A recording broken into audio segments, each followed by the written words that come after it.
Giải đề dự đoán IELTS bài viết 2 dự đoán cho quý 2 và quý 3 năm 2023. Chủ đề: Chính phủ ban hành lệnh cấm các môn thể thao nguy hiểm và sự tự do trong việc lựa chọn các môn thể thao của mọi người. Đề bài cụ thể như sau: một số người nghĩ rằng chính phủ nên cấm các môn thể thao nguy hiểm, nhưng những người khác nghĩ rằng mọi người nên có quyền tự do thực hiện bất kỳ hoạt động thể thao nào họ chọn. Thảo luận về cả hai quan điểm và đưa ra ý kiến của bạn. Chúng ta đi vào các bước giải bài chi tiết như sau: 1. Phân tích đề. 2. Từ đồng nghĩa và tỉ mỉ. 3. Dàn ý chi tiết. 4. Bài viết mẫu. 5. Phân tích bài viết và bài luyện tập từ vựng và lập luận. Trong phần phân tích đề chúng ta cần xác định 3 yếu tố sau: một, chủ đề của bài viết; 2. Câu hỏi cụ thể của đề bài; 3. Đối tượng của đề bài. Với đề bài này, chủ đề là việc cấm hay sự tự do lựa chọn các môn thể thao nguy hiểm. Bài viết yêu cầu trả lời câu hỏi cụ thể là thảo luận hai quan điểm và đưa ra ý kiến cá nhân. Đối tượng cụ thể của bài viết: các môn thể thao nguy hiểm.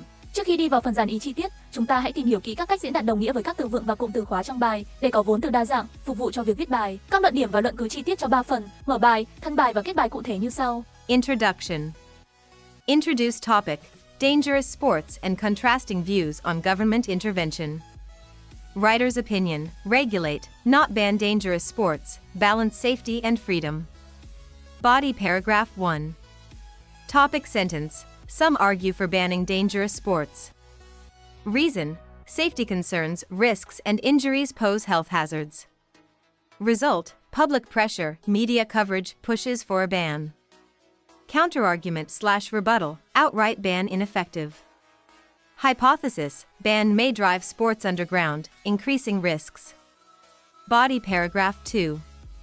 Topic sentence: others support individual freedom in sport choice. Benefit: personal liberty, freedom shapes lifestyle. Explanation: informed consent, participants aware of risks. Counterargument/rebuttal: public safety matters too. Drawback: unregulated sports strain resources. Conclusion. Recap contrasting views: ban versus freedom. Reiterate writer's opinion: regulate dangerous sports. Emphasize balance of freedom and safety. Bây giờ các bạn hãy dành 30 phút để viết hoàn chỉnh bài, sau đó hãy tham khảo bài viết mẫu dưới đây. Model essay. The topic of dangerous sports sparks debate over whether the government should impose bans or allow individuals the freedom to choose their activities.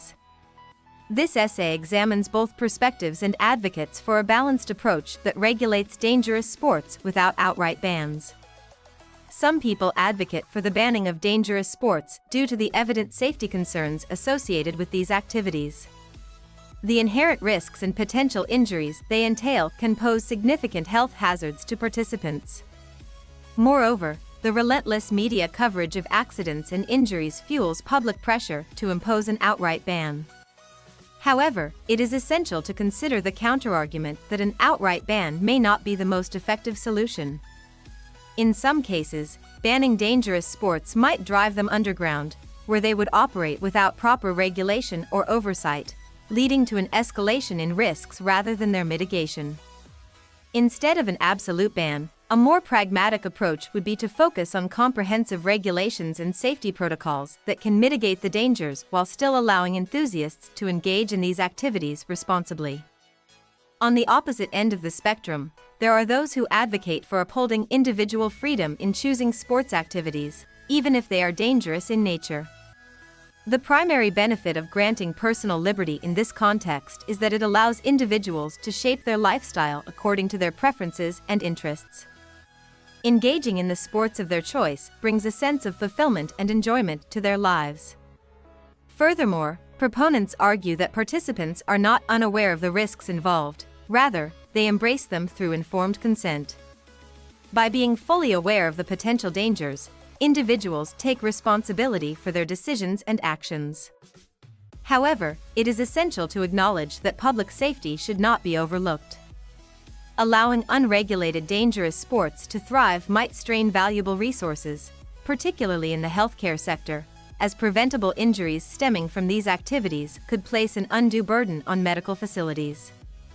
Therefore, a balanced approach that considers both personal freedom and public safety is crucial. In conclusion, the debate over dangerous sports centers on whether to ban them entirely or allow individual freedom of choice. Balancing safety and personal freedom is vital, and regulations can effectively achieve this equilibrium. Chúng ta cùng xem lại một lần nữa toàn bộ bài viết. Hãy đặc biệt chú ý tới câu in đậm ở phần mở bài thể hiện quan điểm cần có cách tiếp cận cân bằng. Hai câu đầu tiên của hai đoạn thân bài thể hiện chủ đề của đoạn thân bài một phân tích quan điểm cấm các môn thể thao mạo hiểm. Phần thân bài 2 phân tích việc tự do lựa chọn các môn thể thao yêu thích. Cuối mỗi đoạn thân bài đều có phân tích phản biện ở các câu in đậm để thể hiện quan điểm của người viết là không nên cấm, cũng không nên buông thả để các môn thể thao nguy hiểm ngoài vòng kiểm soát. Khẳng định quan điểm của người viết là không cấm nhưng phải có quy định để kiểm soát. Phần kết bài, chúng ta cần khẳng định lại quan điểm ủng hộ các tiếp cận toàn diện cần có quy định để quản lý các môn thể thao nguy hiểm. Bây giờ chúng ta cùng làm một số bài tập để luyện tập các từ vựng chủ đề và lập luận cho đề bài này nhé. Phần đáp án cho các bài tập này các bạn có thể xem trên website. Topic vocabulary and reasoning exercises. Exercise 1. For each sentence, find the correct form of the word from the model essay that fits the gap. Exercise 2. Fill in the blanks with the appropriate advanced phrases from the model essay. Exercise 3. Choose the correct option to complete the sentences. Exercise 4. Choose the correct option to complete the sentences with advanced phrases. Exercise 5. Match the beginning of each sentence with the correct ending. Exercise 6. Identify and correct the errors in the following sentences. Exercise 7. Match the phrases with their corresponding meanings. Hy vọng với phần giải chi tiết và bài viết mẫu này đã giúp bạn hiểu rõ cách làm dạng phân tích hai quan điểm và đưa ra ý kiến cá nhân. Các bạn hãy cho mình một lượt thích và đăng ký kênh để cập nhật những đề dự đoán IELTS năm 2023 mới nhất cho đợt thi sắp tới nhé. Xin cảm ơn.